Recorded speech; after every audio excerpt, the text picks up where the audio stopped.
So we'd like to warmly welcome you to this little conversation workshop with Helle Heckman. Helle started a kindergarten in Denmark when she became a parent herself, because there wasn't. She wanted to meet the child's needs, and that what was offered was not what she was looking for. And after working in a kindergarten and traveling, and is now a world consultant in early childhood development. And she is an advocate for the child, or she is a voice for the child, not as a social activist, but as someone who helps parents and caregivers to understand the child, because the child doesn't have a voice, him or herself.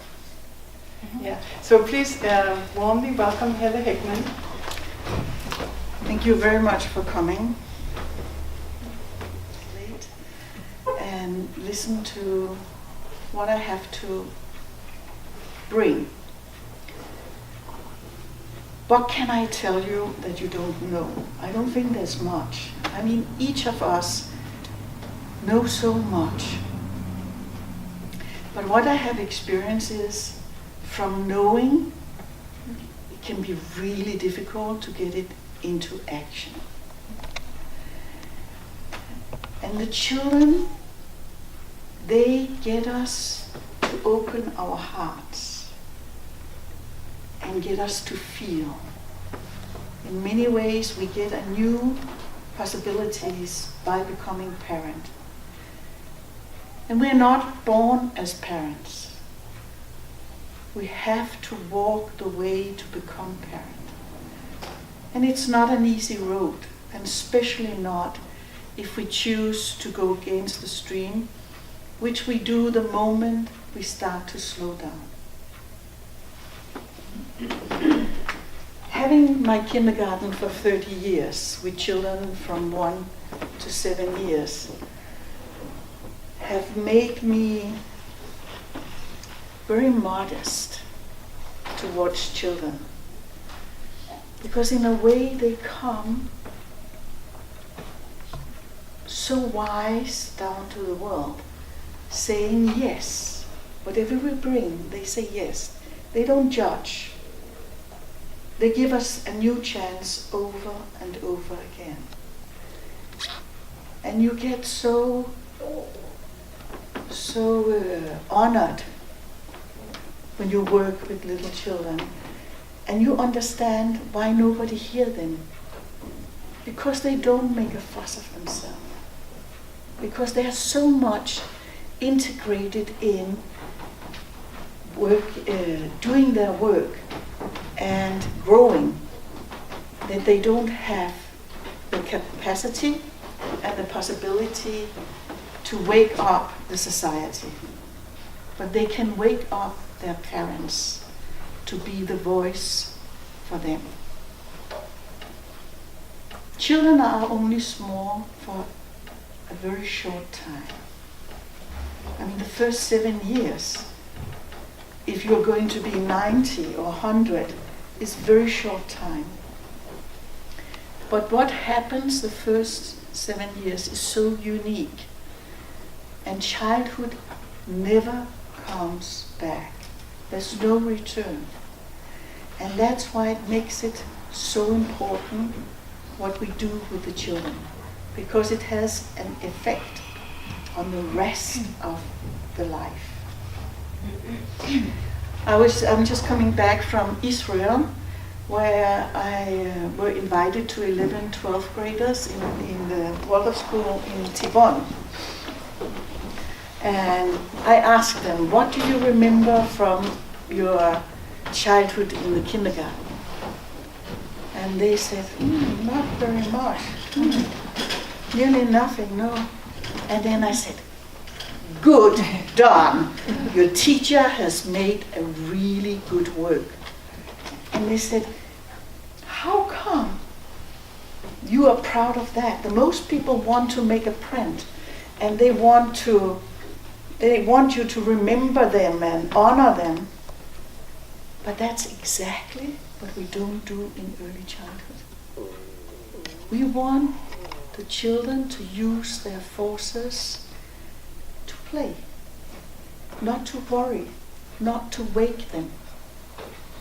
As more we wake the children, as more alert they are, and the more we destroy the possibility of living in the doing, in the process. 2 years ago, I stopped in kindergarten after 30 years because I felt now time has come. It hurts in my knee, it hurts in my back, I'm getting old. And this to realize also that life have different steps. There are different time for different things. Is something I often feel is missing in our society, where we have to be young all the time and all the time compete and more or less be the same. Being 60 now, I can tell you it's so nice to get old because you don't need to be ahead anymore. You don't need to be in a hurry. You can take time. And by becoming a grandmother, it's pure love. Suddenly you have time and an understanding of slowing down. How to pass on to you as parents and caretakers that it really matters how you're living, what kind of role model you are for your child, because they live in pure imitation. Traveling around the world, the last 2 years I've been on all continents and visiting hundreds of kindergarten and have spoken with thousands of parents. And I have really felt much more clear on these travels that the world is becoming smaller. Because family constitution is getting more and more alike worldwide. Cultures is disappearing, religion is disappearing. People are moving from countryside to city to get work. And by doing that, many are moving away from family and culture and what have had a big influence on them. At the same time, with many modern parents, they also feel it's difficult to use how I was brought up. I don't want to do it the same way. I want to find a new way. And in many ways, I see that as a consciousness that is awakening in parent. Many ask themselves, what is it I want to offer to my child? And as soon as you start putting that question out, you start on a road that is very difficult. But being a parent will be difficult no matter what you choose.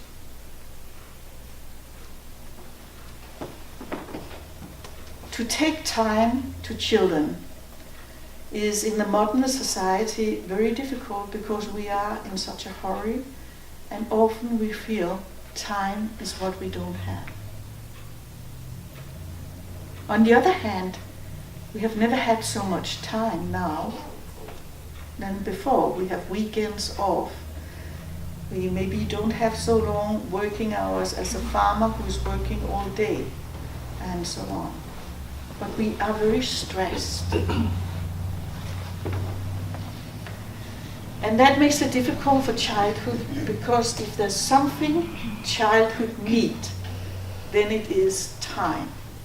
Not just quality of time, but quantity of time. So how do we give the children what they need? Because the children haven't changed, but the society around them has changed. And that has made a lot of disturbance into childhood.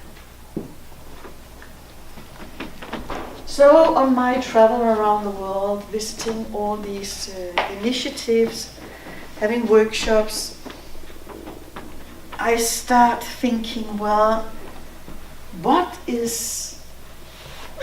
would be something I can pass on to parents, something that is simple, really simplicity, that you don't need to go and buy books, even though I write books, but something that sort of bring an awareness to you as a parent that, I can use that. So I have like making a big soup, and all what I have met and the question I've got and the advice that people have given, put it in there, and then I've been boiling and boiling and boiling. And a small extract, you say extract? Came out of it. And I call them the 5 golden keys. And I will try to present it for you and do a little brainwash so you can remember it. Because to tell a breastfeeding mother she should read a book, you all know she will fall asleep over the first page. And the most of us have read so many books, but little does it help us in our life, in our busy life. And all the keys are as important. I just have to start somewhere, and you have to look upon it as a wheel, where to get the wheel running smoothly, you have to have all 5 keys in a harmony. And when there's no harmony, we can find out, well, what is it we have a problem with, and how can we get the harmony back into the circle running.